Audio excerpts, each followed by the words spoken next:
Hello, students. I want to do a quick overview of what entity relationship modeling is. In my overview for week 1 and 2, I mentioned that homework assignment 1, hands-on assignment 1 is an entity relationship model that automatically then maps into a relational schema, and then you transform that relational schema into a dimensional model.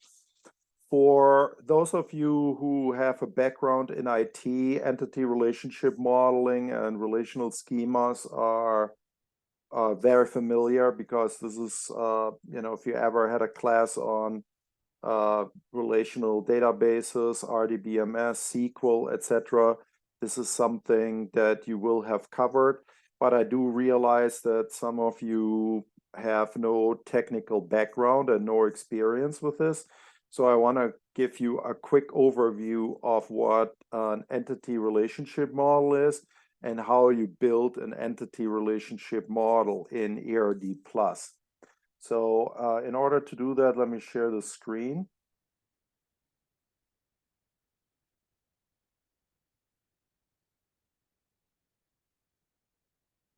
And bring up my sample entity relationship model. So this is not exactly the same as the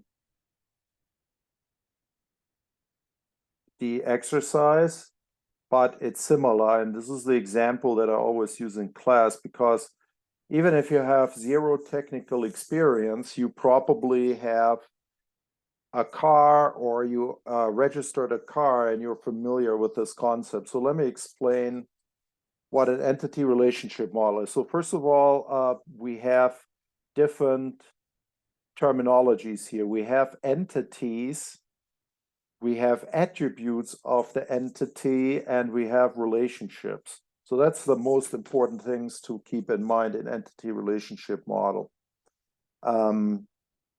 So let's start with a vehicle. So a vehicle obviously is an entity, and let's say we build a relational database system for the DMV. The DMV definitely can use all the help it can get. And if we want to do that, we have to create an entity relationship model. So let's think about a vehicle. And in my example, we use a Toyota Camry as an example because that's a very common car. So let's say you have a vehicle, our Toyota Camry, and that entity has multiple attributes. One of the attributes is the make, it's a Toyota, and a model, it's a Camry. It could also have, you could also add as an attribute, for example, what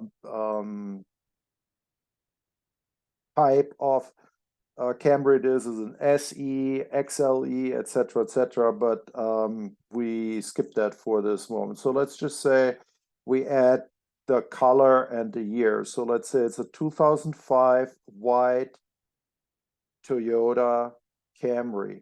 That already describes the car pretty well, but we have another attribute, which is the VIN, the vehicle identification number. And that is a really good attribute for a vehicle because every vehicle registered in the United States has to have a VIN. It's stamped into the car, it's stamped on multiple body cards, has to do with, car theft and, making sure that the government and the owners can keep track of every car. And if a car is ever stolen, it can be recovered based on the VIN number. So the VIN number is a primary key, which you can see here is the VIN number, and that's an important attribute of the vehicle, the VIN number, and our primary key. Now, let's get to relationship. A vehicle has an owner, okay? The owner, and it can have actually one or many owners. For example, it could be owned by husband and wife, but it has an owner, and each owner has a date of birth, a name, an address, a name, of course, could be first name, last name, but let's just say it's a name, an address, a phone number, the DMV here in California, I don't know if it's the same in other states, keeps track if you are an organ donor, if you are a voter, which obviously you have to be a citizen, which the DMV doesn't care if you're a citizen or not, but they care if you are a voter or not, because in California, at least, you can basically register for voting with the DMV. So if you say, yes, I'm a citizen and I want to register to vote, then that's an attribute of the owner, and also the age, which, by the way, can be derived, of course, from the date of birth. But these are all attributes of the owner, and this is a relationship where a vehicle has to have at least one, so one or many owners. Many could be two owners, so one or many owners. A vehicle also has to have insurance, and it's usually one insurance. That's liability insurance. That one is mandatory, otherwise you cannot register your vehicle. So it must have at least and exactly one insurance. And that insurance has a policy number, a name of the company, and name of the insured. And then the vehicle also has to have a license plate, and has exactly one license plate. I mean, it has two license plates, but it's the same license plate number, a front and a back license plate, but they have the same number. They have a style. You know, in California, you can choose multiple styles. The DMV keeps track of the style.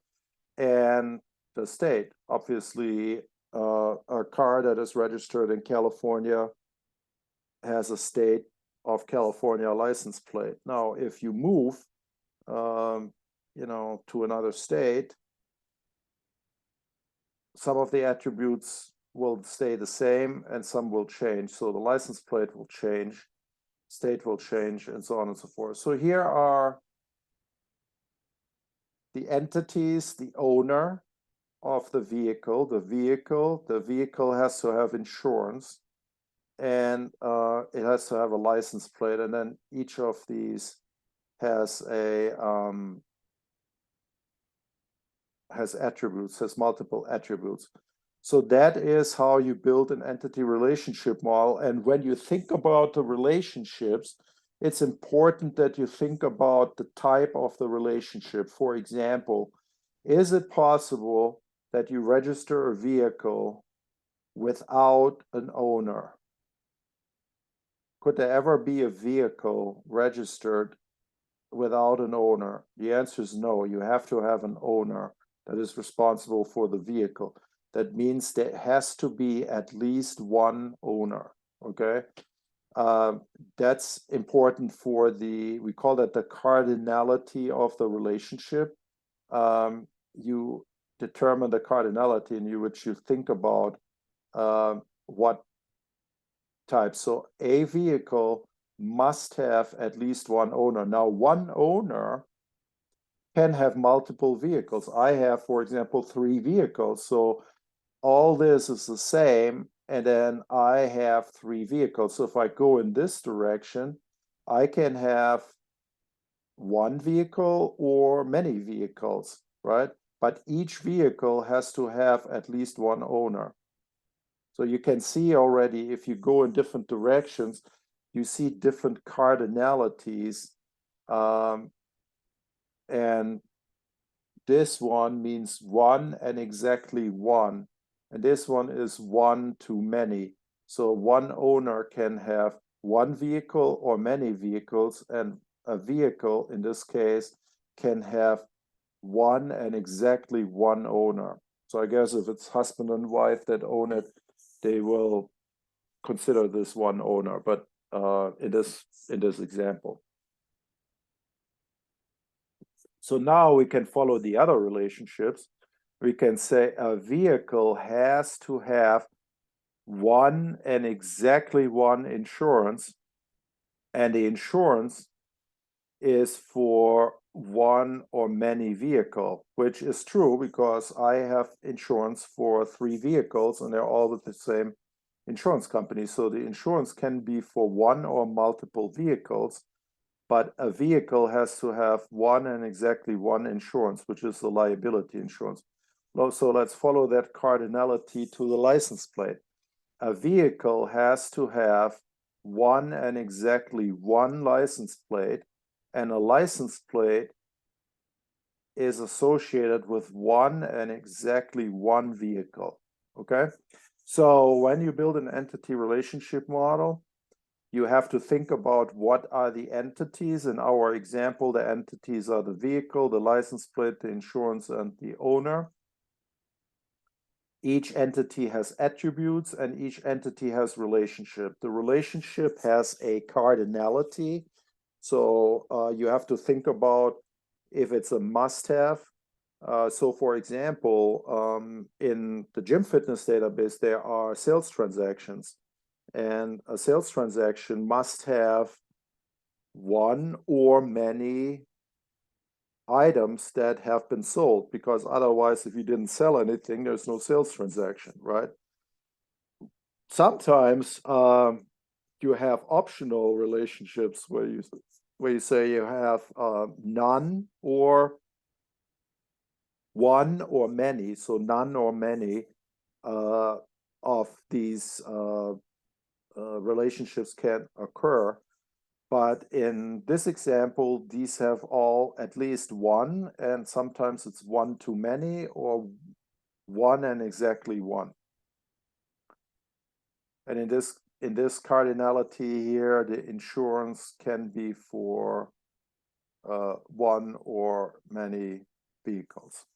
Okay, so that's the kind of like core concept. This is not a class about relational models, databases, SQLs. We don't go into technical details, but this is just for you to understand what entity relationships models are about. And that's the foundation to turn then the entity relationship model in ERDplus turns automatically into relational schema. And then we use that to create a dimensional model, which is used for data analytics. Okay, I hope this helps. Thank you.